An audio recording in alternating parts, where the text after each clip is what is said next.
Somebody got to tell him. This is Rockstar 2800 with smutfree TV. You have just been introduced to smutfree TV, and you are the smut. And we gonna free this. The hottest content in these internet streets. Make sure you tune in, like, comment, subscribe. It's smutfree TV exclusive. Tell a Rockstar. Get your mind right. Smutfree TV exclusive. What it do, man? Street TV, what it do with my guy? Hey, how come this room doesn't show up in my feed? You're not a house, you're not a member. You gotta follow the house, and then it come up. It be live. It's like you gotta do everything, bro. They fucked up the whole little system. That's why you got that little bitty ass That red. pink ticket, yeah, the little pink ticket. Hey, how do I turn in my pink ticket? Hit that house up top, the house hip hop trends up there at the top, The little and then it Dave should and say Buster join. motherfuckers. You gotta fix that echo. It's echoing again. I'm in That, there. that nigga on YouTube. No, I'm muted to YouTube. No, I'm talking No, about Rock on Rockstar. YouTube. How that sound? Why y'all don't tell me, nigga? Cause I'm used to How, it how that by now. sound? That sound Yeah, better. I'm used to that shit now. I ain't I gonna gotta lie. turn it up a little bit. All right, hey. All it take me is a day or two to hear that shit. I'm gonna get used to it. So, Alex, man, we got you in here, man. Welcome, Street TV. If y'all not familiar, Street TV, man, you know they've been around forever. You know what I'm Well, saying? Especially, you gotta tell niggas what the original name was. all right, Street Gangs, man. I ain't gonna lie, this was like the first encyclopedia. If you wanted to know anything that was going on in LA as far as gang banging, man, you can go to that website for sure and get you a dose of that. Yeah, Uh, I mean, he been around since the '90s, bro. He been doing this shit for a minute, content creating. You know, I get this man his flowers. He don't like that shit because he really be on some other shit. He don't, he really for the people though. You know what I'm saying? So he don't. But I tell that nigga like, bro, you like to go to this shit, kind of. You know what I'm saying? So shout out Alex, man. He up in this thing. Hey, Alex, man. Yeah, what's up? You caught wind of the room last night we had? Yeah, I caught wind of it on YouTube Live. I think I was on.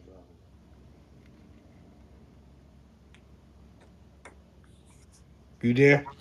Yeah, can you hear me? Yeah. You Yeah, I say was you caught. listening. I was listening on a YouTube Live last night. And what caught you? What caught your ear?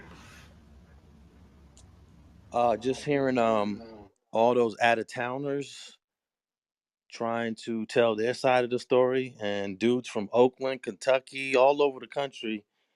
It's a bizarre team of out of towners that these 11 guys represented. That really caught my ear.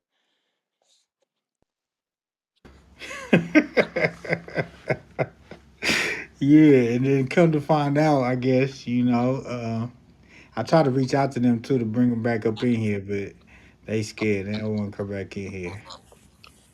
But I guess the dude that we was talking to that was acting like he was a level-headed individual the Oh, whole that Don time. Dubs. Don Dubs, right? Yeah, Don Dub, what's up with him? Like, yeah, man. Let's hear that, man. Well, you got to remember when FG from Cross Atlantic Pyru came out with all the paperwork in December of 2021 that Mob James was an FBI informant. Don Dubs was the first one to come to Mob James' defense. Incorrectly, I should add. Mm. I think he has since redeemed himself on that topic. The niggas kept I asking don't me know. that. I don't. He How back do you harbor and redeem rest. yourself? Well, he personally told me that he changed his position on that. So I accepted it. He from Compton, right, That's crazy. Rock?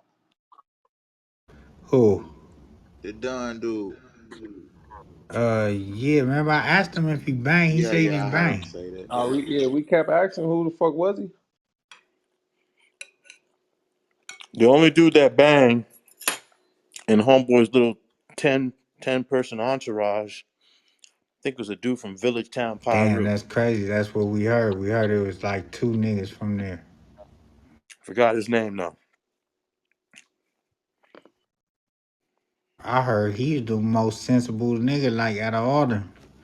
He was telling Brick like shit, nigga. You know, get that fade. He was trying to line it up. None of those 10 people could be sensible to me. 10, 11. I don't know. Do we have an accurate number? Was Man, it they a say They said like 10 or 11. Yeah, I call those 10 or 11 people disruptors. They're disruptors.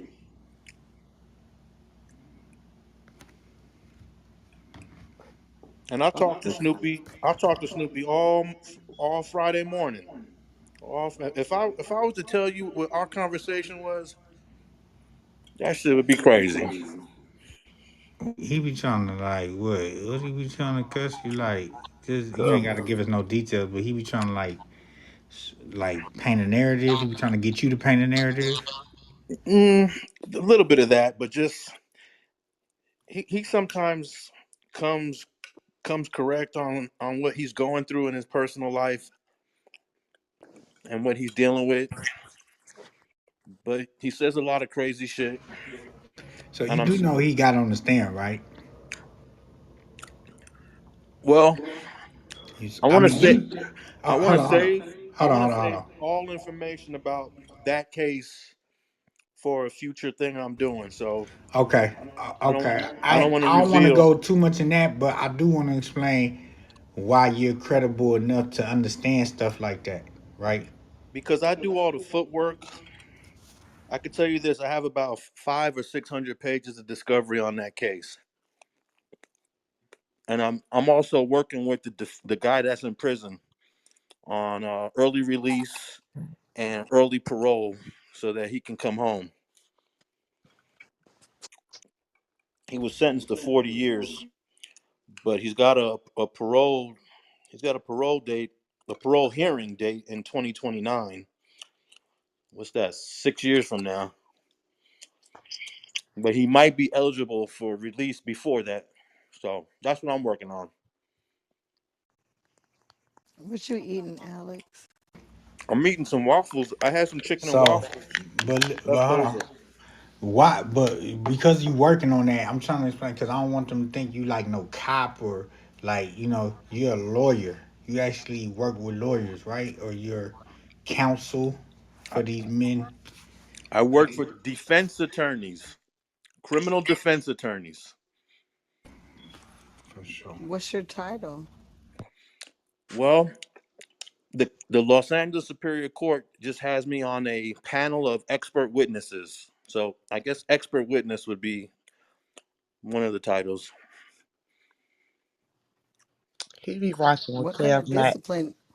What kind of discipline do you have? Like, do you have a degree in something, specialization, anything like that? Yeah, I graduated from USC, and I hold about one, two, three, four different degrees. Talk In your what? shit, brother man. No, I'm just saying. In what? I'm just curious. In what? Like, what specialties? What concentrations? What? Geography, sociology, and geographic information systems. All right, Sos major, and shout out to the Trojans. Fight on. And what's amazing is my daughter is attending there right now. Shout out to her. So Yeah. look, I see. This is why I want y'all to get like an insight from this, right? This is a man content been focused on authentic LA streets for a long time, and he The right actually, way though, Rock. The right way. yeah, no, for sure, and and I look at him in a way because I'm like, damn, you was doing this shit early on. Was it a struggle for you? Was niggas tripping on you? You know what I'm saying? Interviewing enemies and you know what I'm saying? Like he really navigated this shit and he's still doing this shit. So I guess the biggest struggle was to just jump out on people because there was no social media in 1997. So if I wanted to interview somebody from the Nickerson Gardens, guess what I had to do? pull up. I, had, All right, I, I just had to pull up. all right, but people, this hot like this. What I want to know, like. how'd you even get the respect from like, cause you are like a nigga been watching your shit forever and a day. So and I know you're a part of the culture too. So I'm saying, how'd you even get the respect and courage out from yourself to be like, fuck it, I'm gonna jump out on niggas and hoods that, back at one point I might necessarily didn't fuck with or want to even, you know what I'm saying? How'd you get the respect from them niggas to say, hey, cause cameras and shit wasn't even cool at that time when you was fucking around, or you know what I'm saying? So Well, half the time I didn't get the respect. Half the time I got chased out. Half the time I remember I was in Southside. Compton. Hey, I was in Hell no, Southside. okay, Alex. well, shit. All right, well, let us know something then, cause I thought it was all smooth selling for you. No, Yeah, no, let no, us no. know. One time I was in Southside Compton Crip Hood. I was with my wife.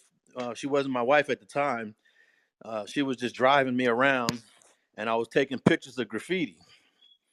But I always had my camera with me, and then I saw a whole bunch of cats in the park, and I said, "Oh, let me jump out on these dudes. This is perfect." I see about 8 dudes. I know they bang.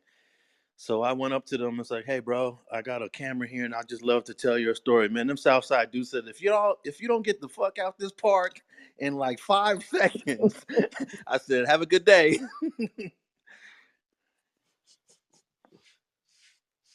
So how long did it start getting cool before you wasn't getting chased? I guess in the MySpace days, it started to get easier. Yeah. So And hold on. Before you go to MySpace, like the website was up before the MySpace, or was it oh yeah, MySpace? the Oh, website was up for about 10 years before MySpace even came okay, out. and the website was up in '95, 95. and you was monetized on the website, I didn't get monetized until 98. but you was like part of that first monetized era, right? Yeah, I got monetized in 95. My website was on the USC server. Then in 98, I created its own name, and I got monetized through this company called Value Click. Value Click was the first company that ever monetized me. Wait, so USC wasn't tripping about you doing that shit? No, they was tripping because I'm glad they were tripping because that's what made me get streetgangs.com, because they said that the server crashed one night, and they said for some reason your website is getting a tremendous amount of traffic, and students aren't supposed to be getting that much traffic. So you're gonna have to do something about this. So I said, all right. I looked up how to create my own website, and I bought the domain name streetgangs.com, and I got my own server. Oh man. Hey, what was your motivation to start doing that shit though, bro? Well, I grew up in the hood, and I had a lot of guys that was from the set. And one day, there was a birthday party. This had to be like 90, 93, 94. There was a birthday party. I pulled out the camera on a bunch of people that I already knew. And when I watched the tape later on, I was like, wow, this tape is lit. This shit is lit. And that's really what kept me going. I said, I want to get tapes like this from every hood. You said from the set. What set is that? I don't want to get into all that right now on Yeah, the we on don't this need to app. get nah, we don't get into that. I'll let you, Cuzzo. But he one of yours though. Okay, okay. From the east side. No, nigga. Okay, okay, okay. No, nigga. But what really inspired me before even that is my mom was a photographer. She made a little dark room in her apartment when we was little, and I grabbed a camera when I was probably, I don't know, 8 years old, and I started taking pictures. So my mom was the first inspiration, and she's 83 years old right now. Dope.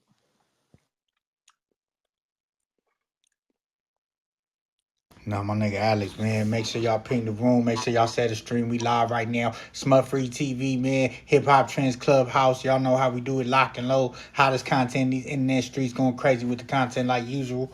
Got my man Street TV, streetgangs.com in the building. Is it Alex Alonso? Because I don't know whether to call you Alonso or Alonzo Alex. is my last name, actually. Alex. Okay, you got two first names, nigga. No. Yeah, I guess you could say that. No, fuck with you.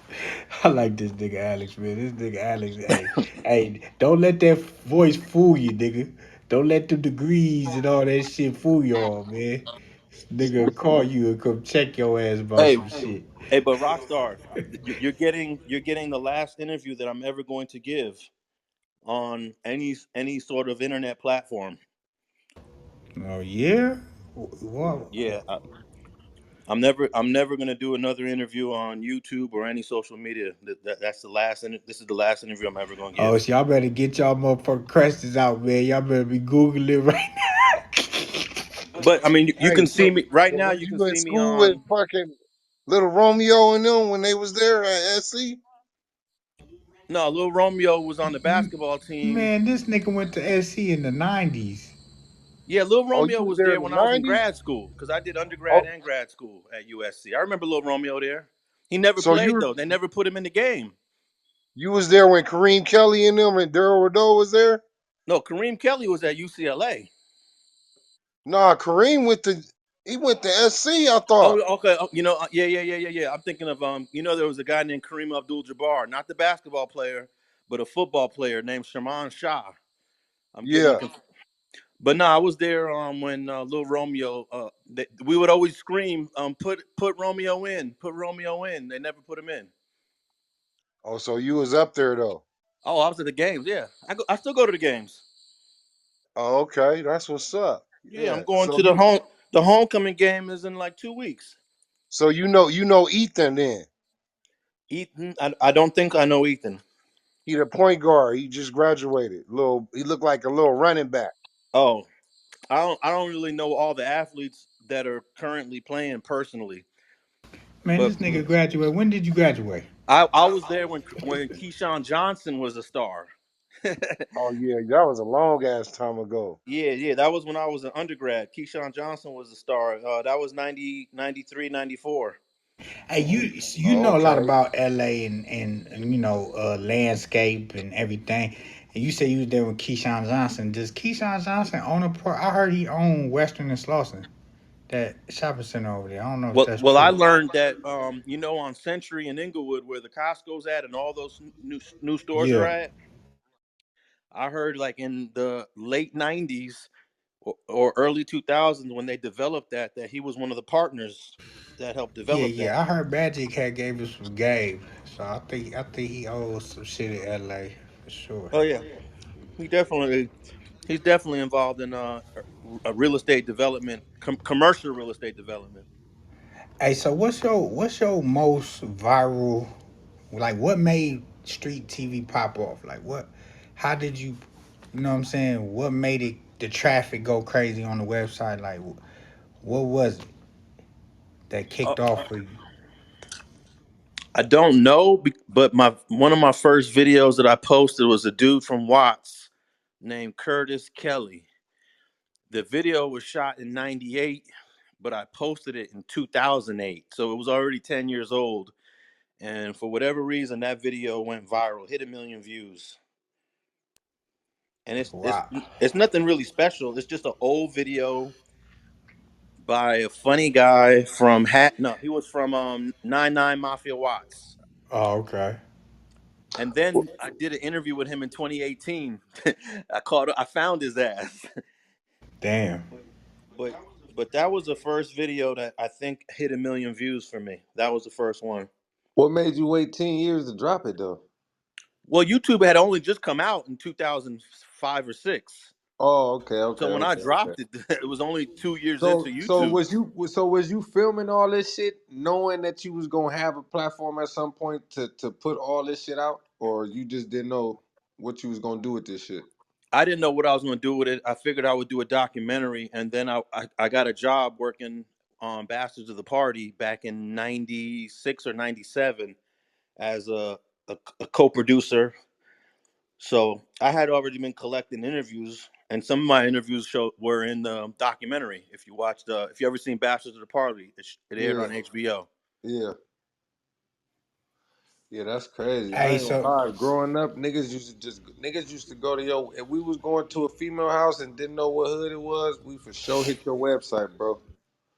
Yeah, everybody That tells me shit that. had a layout. If you didn't know where you was at or didn't know what hood was around, that nigga had a full layout, nigga, of what was what, nigga, to hey, the T. Like, so let's talk about the YouTube era. You was on there before YouTube got monetized. Yeah, when I the first probably 3 years of YouTube, I joined YouTube in '06. It started in '05. I think I joined like in June or July of '06, and there was no monetization. You just posted.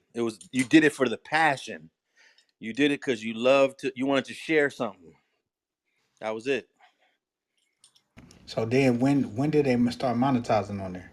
They started monetizing when Google bought it. YouTube was owned by these two dudes, and then Google came along. I think in either '08 or '09, bought it and added the monetization. But when the monetization came out, you had to get invited. You didn't you didn't just get monetized. You had to be a lucky person to get an email to say congratulations, you've been added to join the partner program. And I think I got the email in like 2009 or 10, and that's when I got monetized for the first time on YouTube. And for people that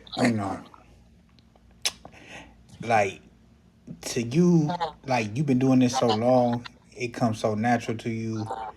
It's a hobby to you though, right? Yeah, it's a passion. I would say a passion. It's a passionate hobby Yeah, because like when I talk to you, we have our conversations on, but you so nonchalant about it because you got so much other shit going on. And I'm yeah. like, And nigga, that's I, gold. Like you got gold, nigga. You gold in this I got game. about 20 interviews right now that I shot either this year or 2022 that I haven't even posted. Like 20 interviews. And these dudes always call me and say, "Are you ever gonna post my video, my interview?" I'm like, when I get to it, I will. I just like, for example, the S Bone interview that's on my channel now. Yeah. That interview is like 18 months old. You just put it out. It's time to put it I out. put it out when he started to like make some traction and everybody he was doing interviews. I said, Yeah. "Oh, let me drop this S Bone." Yeah. Perfect timing. No, no, no, for real. So now you have transitioned the platform into podcasting. Um, I see you host. You do a little hosting. You do shows too, but you added some people. And we're familiar with those people.